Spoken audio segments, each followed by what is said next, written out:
E aí, gente, beleza? Meu nome é Pedro Souza, sou professor de Biologia e hoje vamos dar continuidade aos nossos estudos. O nosso tema principal vai ser bactérias. Nunca vamos tentar abordar os principais conteúdos, principais que são abordados nesse sistema, como também tentar relacionar com algumas questões, beleza? Vamos lá. Quando eu falo de bactérias, é importante eu compreender que as bactérias são seres ubíquos.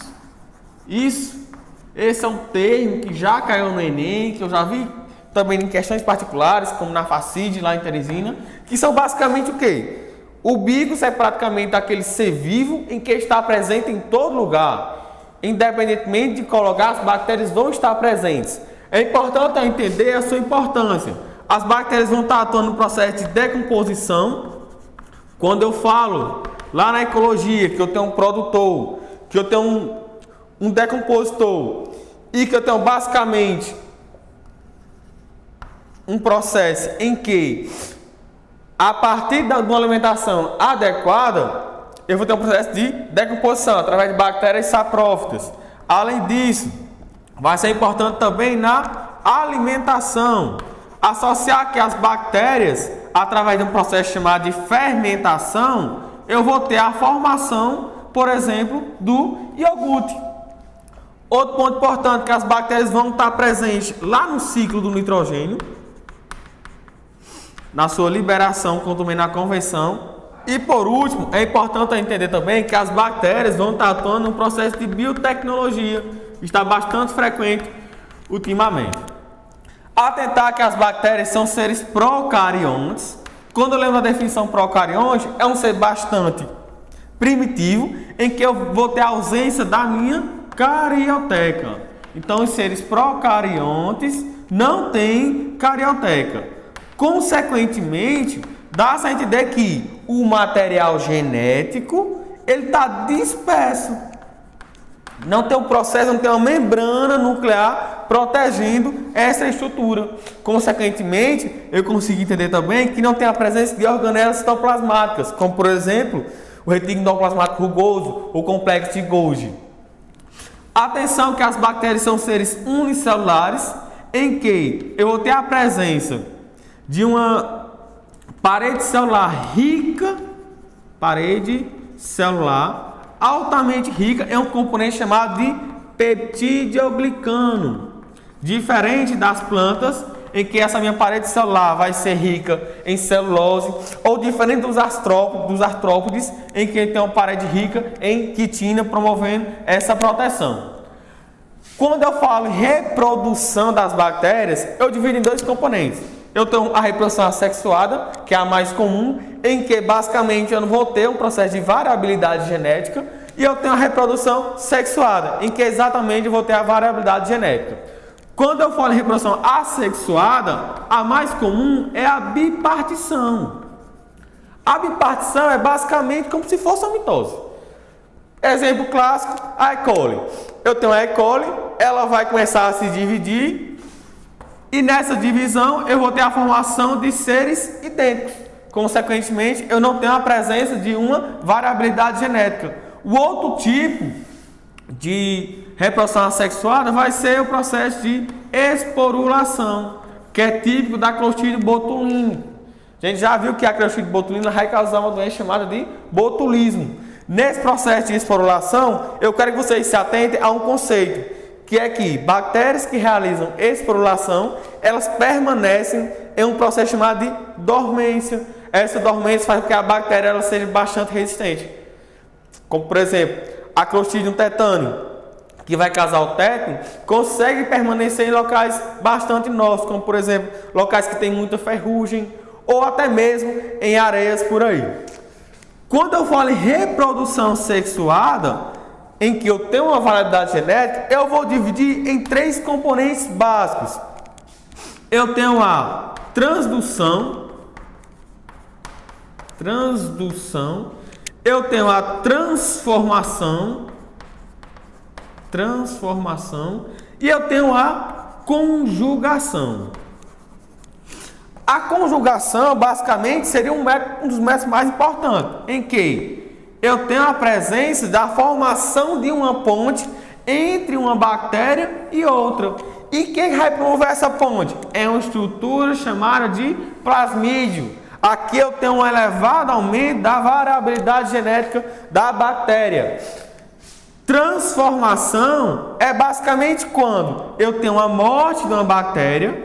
Aquela morte da bactéria vai fazer com que o material genético ele fique solto naquela região. E o que é que vai acontecer? Uma bactéria viva vai pegar aquele material genético que está solto daquela bactéria que morreu e vai utilizar para o seu processo de reprodução. Na transdução, associa-se basicamente com o bacteriófago, em que vai realizar esse processo, em que existe uma interação com o ciclo dos vírus, que a gente já viu em outras aulas. Em relação à alimentação das bactérias, atente-se que existem bactérias heterotróficas e bactérias autótrofas. Quando eu falo em bactérias heterotróficas, eu divido em 3 componentes: as saprófitas, as decompositoras e aquelas em que vão realizar um processo de simbiose. Quando eu falo em autótrofo, que é basicamente onde vai conseguir realizar a sua produção de energia, eu divido em 2 sistemas. Eu tenho as bactérias quimiosintetizantes e eu tenho as bactérias fotossintetizantes. Bactérias fotossintetizantes basicamente é basicamente aquele processo em que eu vou ter a produção de energia. Atente-se que a fotossíntese que as bactérias realizam é totalmente, basicamente diferente das que as plantas realizam. Por quê? Na fotossíntese das bactérias, eu não vou ter a presença do cloroplasto. Devido a isso, subentende-se que a clorofila que está sendo utilizada aqui na fotossíntese das bactérias está dispersa naquele meu material ali no meu citosol. Não tem uma estrutura que vai armazenar aquela clorofila, diferente das plantas, em que no cloroplasto tem os plásticos lá, né? Aquelas moedinhas básicas, em que vai estar a presença da clorofila ali. Quando eu falo em quimiossíntese, que vai ser basicamente a produção de energia a partir da oxidação de materiais inorgânicos, atente-se que existem bactérias que vão utilizar o enxofre, existem bactérias que vão utilizar o nitrato e outras vão utilizar o ferro. Então, basicamente, a quimiossíntese acontece através desses 3 componentes: enxofre, nitrato e ferro. Para concluir essa parte da nossa aula, atente que existem 2 classificações de bactérias que eu quero que vocês lembrem no seu vestibular: as arqueobactérias e as cianobactérias. As arqueobactérias são bactérias bastante primitivas e bastante resistentes a locais bastante inóspitos, como por exemplo as águas termais, em que existe uma elevada temperatura e essas bactérias vão estar presentes nessa região. As cianobactérias, eu quero que vocês lembrem porque vai ser as cianobactérias que vão realizar o processo de fotossíntese, atentando novamente que na fotossíntese pelas bactérias eu não tenho a presença do cloroplasto armazenando a minha clorofila, armazenando a clorofila para esse processo de fotossíntese, certo? E, consequentemente, a captação da luz. Para concluir a nossa aula, vamos estudar um pouco sobre a estrutura física da nossa bactéria. Basicamente, aqui estão os principais componentes que mais caem no vestibular. Eu tenho a cápsula, em que essa cápsula vai prover uma certa proteção e resistência à minha bactéria. Eu tenho a parede celular, como já falei antes, ela é formada basicamente pelo peptidoglicano, em que uma parte é formada por proteína e outra parte formada por glicídio, carboidrato, em que tanto vai ter uma proteção como também uma resistência e impermeabilização daquela região. Eu tenho o mesossoma. O mesossoma, a função dessa estrutura vai ser basicamente promover no processo de respiração celular da bactéria, já que não tem a presença da mitocôndria, né? A membrana celular, que vai ser basicamente rica em fosfolipídio. Eu tenho o plasmídio, que vai estar no processo de reprodução, em que esse plasmídio vai atuar lá no sistema da conjugação, em que forma uma ponte entre uma bactéria e outra, e consequentemente vai ter a formação do aumento da variabilidade genética. Eu tenho um cromossomo. Atente que o cromossomo da bactéria é um cromossomo circular. Diante disso, lembre, existem duas estruturas na biologia em que vão ter a presença de um cromossomo circular. A bactéria, que a gente está estudando agora, e o outro é a mitocôndria, que a gente vai estudar em aulas posteriores. Pilos e fibras, que também vão estar ajudando no processo de reprodução da bactéria. Eu tenho o ribossomo.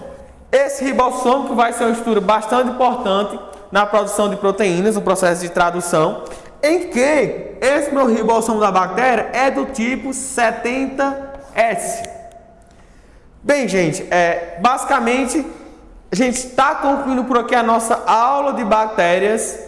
Espero que tenha gostado e até a próxima e bons estudos. Valeu, galera!